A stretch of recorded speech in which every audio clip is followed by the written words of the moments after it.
రావాలి కదా, చేయాలి కదా.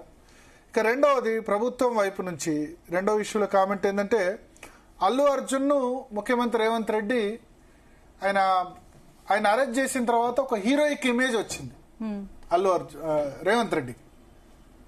నేను కూడా మన పోలీస్ అవార్డ్స్ అప్పుడు చెప్పాను, చట్టం ముందు అందరు సమానమని మీరు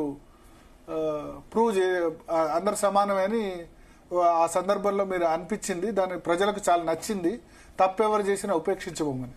ఇప్పుడు అవార్డు ఇచ్చి మళ్ళీ ఆయనతోనే స్టేజ్ చేసి ఆయన హక్ చేసుకున్న తర్వాత ఇదేదో బెదిరించుకొని దారిలోకి తెచ్చుకున్నారన్న వెర్షన్స్ వినిపిస్తున్నాయి. పైగా ఆ స్టేజ్ మీదనే అల్లు అర్జున్ పుష్పలో డైలాగ్ కొట్టారు.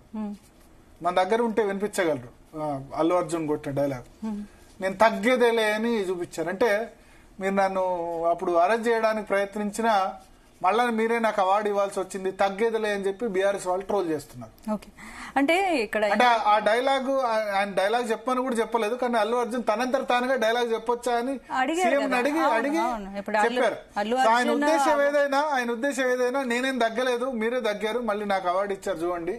తన సినిమాలో అడిగే ముందు సీఎం పర్మిషన్ కూడా చెప్పొచ్చా అని అడిగారు. అడిగి ఏ డైలాగ్ చెప్పారు అస్సలు తగ్గేదేలే అని చెప్పారు కదా. సో అది కాంటెక్స్ట్ లో సూట్ అయింది కదా. ఇప్పుడు సోషల్ మీడియాలో ట్రోల్ చేయడానికి వెనకొస్తుంది కదా, రేవంత్ రెడ్డిని ట్రోల్ చేస్తున్నారు. అస్సలు తగ్గేదేలే అన్నారు చూడండి, మరి తగ్గింది ఎవరు రేవంత్ రెడ్డి అని ట్రోల్ చేస్తున్నారు. అంటే నిజానికి ఇక్కడ తప్పు అయింది కూడా కాదు. ఇప్పుడు ఉత్తమ హీరో ఎవరు సెలెక్ట్ చేయాల్సింది ఎవరు? జ్యూరీ, రేవంత్ రెడ్డి కాదు కదా. సో జ్యూరీ సెలెక్ట్ చేశారు. సెలెక్ట్ చేసినప్పుడు ఖచ్చితంగా ఆయన ఇవ్వాలి అవార్డు. అట్లాగే ఇప్పుడు రజాకార్ సినిమా ఉంది. రజాకార్ సినిమా నిజానికి దాని సర్దార్ వల్లభాయ్ పటేల్ ఎక్కువ చూపించి నెహ్రూ మీద కొంత క్రిటిసిజం ఉంది. ఆ సినిమాకు ఉత్తమ చారిత్రక సినిమా ఇవ్వడం పట్ల కొద్దిమంది అభ్యంతరం వ్యక్తం చేశారు.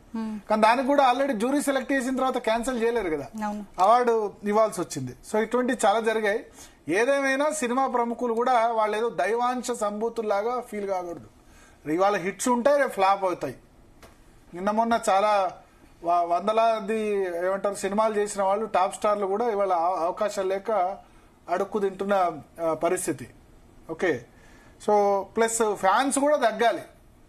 పెద్ద వాళ్ళను ఎక్కువ చేసుకొని వాళ్ళు వచ్చినప్పుడు ఈ తొక్కిసలాట్లు ఇటువంటివన్నీ చేస్తే గనక, ఐపీఎల్లో లేకపోతే పుష్ప సినిమాలో అయితే గనక ఫోటోగ్రాఫ్ ఓకే తీసుకోవాలంటుంటే తీసుకోవాలి, కానీ ఆ ఫోటోగ్రాఫ్ కోసం వాళ్ళు రాగానే తొక్కిసలాట్లు ఇవన్నీ చేయాల్సిన అవసరం లేదు.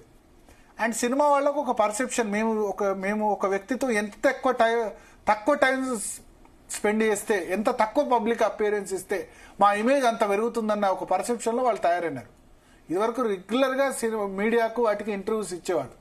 ఇప్పుడు ఏంటంటే ఎంత తక్కువ మాట్లాడితే అంత మంచిదన్న విధంగా వాళ్ళు తయారయ్యారు. సో మనతో చిట్టిబాబు గారు ఉన్నారు.